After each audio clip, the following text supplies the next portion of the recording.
Hello and welcome to this video. This one's going to take a slightly different format to usual because unfortunately the worst happened and the memory card in my GoPro died on my walk back to the car.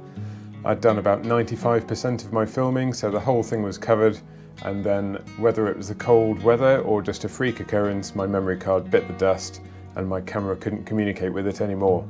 So what I'm going to do is I'm going to share the footage I was able to recover using various bits of software, and I've had to repair those files to the best of my abilities and to the best of the software's abilities. And I have also combined that with some of the footage and the photos I took on my phone, so hopefully I can thread together the story for you and share some of the little bits I learnt along the way.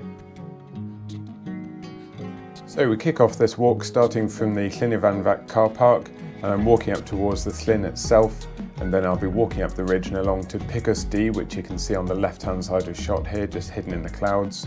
And here is the Llyn itself. It's a beautiful place, although there's quite a lot of repair work going on. You can see some of the vehicles and works going on the left there.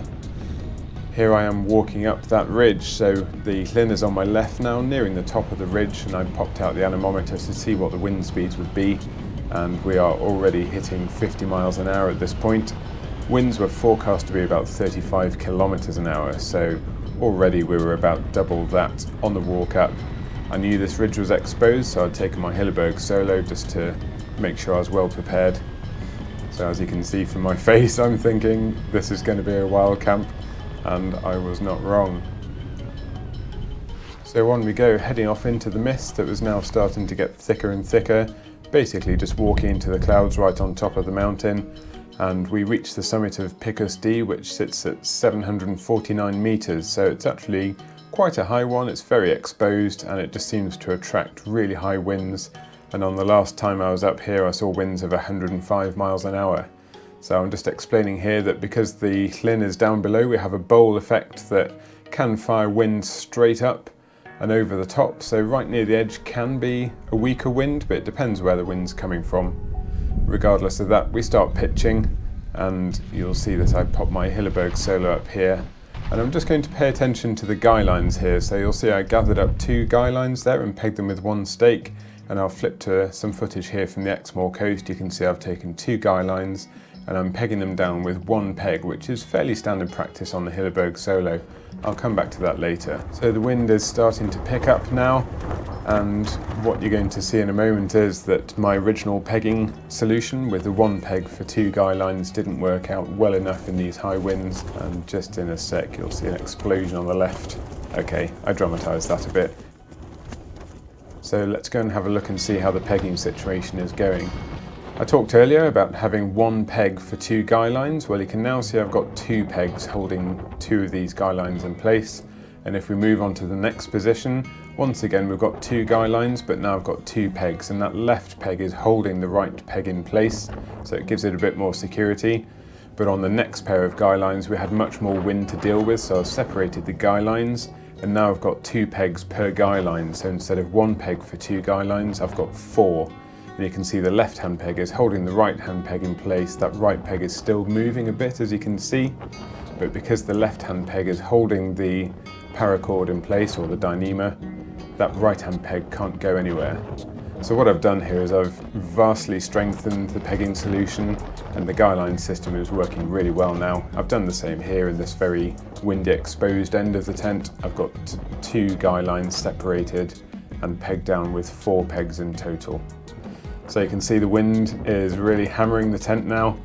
I got my anemometer out again at one point and I measured 49 miles an hour, but I'm pretty confident that wasn't the highest wind speed I saw on this night.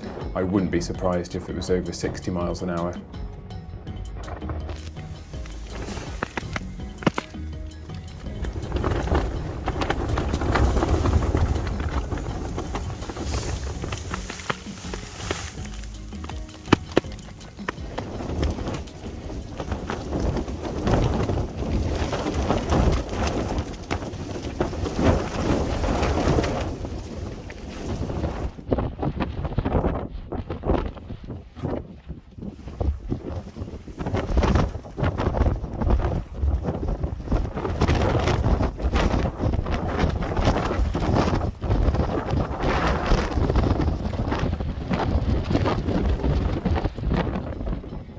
So as you can see, the tent was getting a hammering, but it was taking the abuse.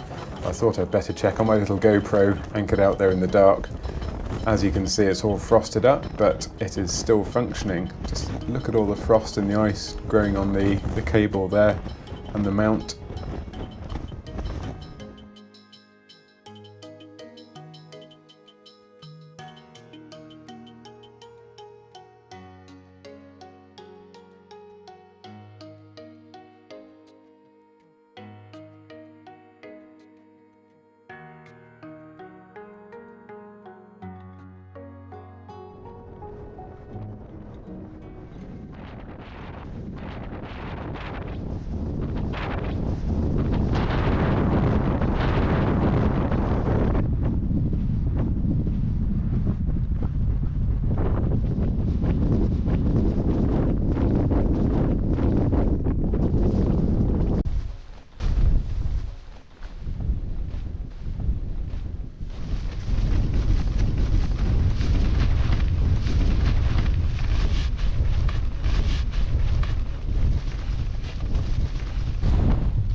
Come the morning, it did get a little bit brighter and I was greeted by all this scenery. Beautiful view down to the Llyn down below. And then as I moved away, I dropped down below the cloud looking back at Picws where I was camped. And then walked my way over to Llyn Y Fan Fach on the way back to the car. So here's me. I actually had a pretty good sleep in the night, probably getting on for 5 hours. And I was wrapped up nice and warm, still using my Exos 48 backpack, which is a little bit overpacked as you can see, but it's nice and light and it got me through this trip. So thank you for sticking with me on this slightly unorthodox video. I just wanted to share those pegging details in particular. It's a shame I couldn't show you the rest of the footage and try and convey a bit more of the drama of this trip, but it really taught me a lesson that it is absolutely vital to take enough pegs with you to anchor your tent down properly if the weather turns really bad. I have in the past only taken my Hilleberg stakes with me when I use my Hilleberg Soulo. It comes with 12 stakes, so that's 6 stakes for the base of the tent and 6 for the 12 guy lines. But on this trip I thought I'm going to be on an exposed ridge, and I actually packed quite a lot of extra pegs and stakes, and I'm really glad I did, and I don't think I will neglect to do that again, even if the forecast's not too bad. You can see that double pegging a guy line makes a huge difference. None of those guy lines or pegs came out through the night after that one little rearrangement I made, and that was absolutely vital to the tent withstanding those winds. So thank you for watching this one. We are coming up to Christmas now, and I don't know if I'll have a video out before Christmas. If I don't, have a great time. I hope you have good holidays and a Happy New Year, and I'll see you next time.